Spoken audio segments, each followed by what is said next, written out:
हमारे चैनल में आपका स्वागत है। बहुत पुरानी बात है, एक राजा था। वो अपनी प्रजा से बहुत प्यार करता था। उसके जीवन में सारी खुशियाँ थी। बस एक ही दुख था कि उसे नींद नहीं आती थी। वह सुबह उठकर दरबार जाता, लोगों की समस्याएं सुनते, बड़े ही ध्यान से उन्हें सुनता, समझता और उनका समाधान बताता।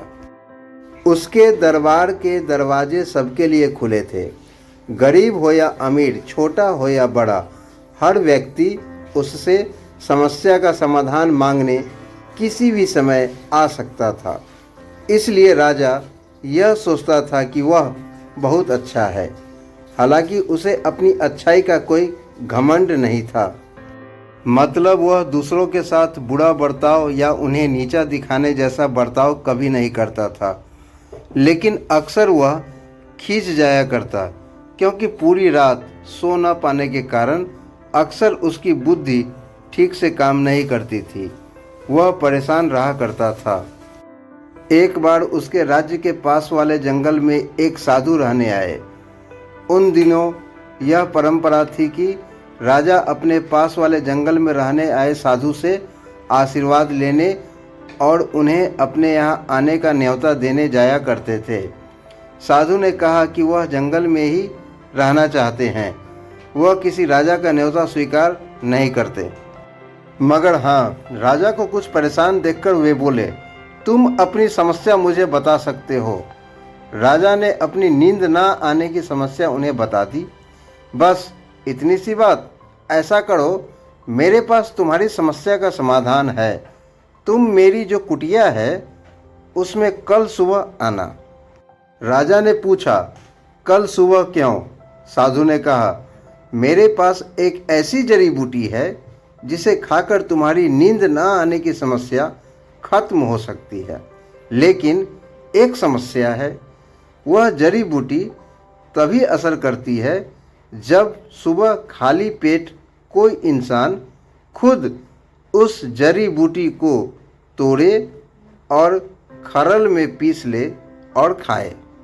और जैसा कि तुम देख ही रहे हो, मैंने कुटिया बनाई है और इसके आसपास काफ़ी बड़े घेरे में बाड़ बनवा करके एक गेट लगाया है।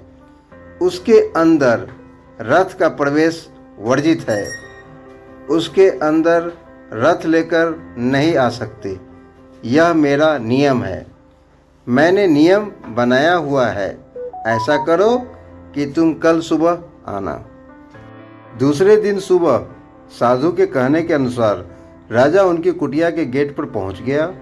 वहां रथ छोड़कर उसने शिष्यों से पूछा, जड़ी बूटी तक जाने का रास्ता कौन सा है? काफ़ी लंबे रास्ते से चलकर राजा बूटी तक पहुंचा। बूटी तोड़ी और शिष्यों से खरल का पता पूछा। फिर घर ढूंढने के लिए भी उसे बहुत चलना पड़ा। फिर उसने वह बूटी पीसी और खाई। रात में उसे बिस्तर पर लेटते ही नींद आ गई। सुबह उसने सोचा, उसे साधु को धन्यवाद कहना चाहिए। वह साधु का धन्यवाद करने पहुंच गया।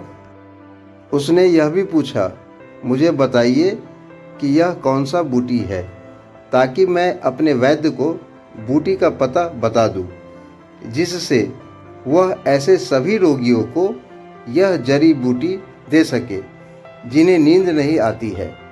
इस पर साधु हंसने लगे, कहने लगे, यह तो एक साधारण सा साग है, तुमने बहुत बार खाया होगा। यह कोई जड़ी बूटी नहीं है। तुम्हारी समस्या इसलिए थी क्योंकि तुम शारीरिक श्रम नहीं करते थे, व्यायाम नहीं करते थे और बिना व्यायाम के नींद नहीं आती है। मैंने इस जड़ी बूटी को खिलाने के बहाने तुमसे व्यायाम करवाया और इसलिए तुम्हें नींद आने लगी। राजा को बात समझ में आ गई।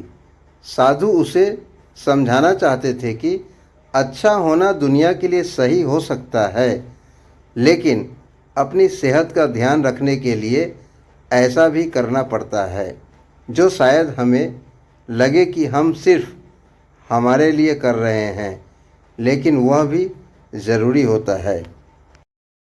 यदि हमारी कहानी अच्छी लगी हो तो हमारे चैनल को लाइक और सब्सक्राइब जरूर करें।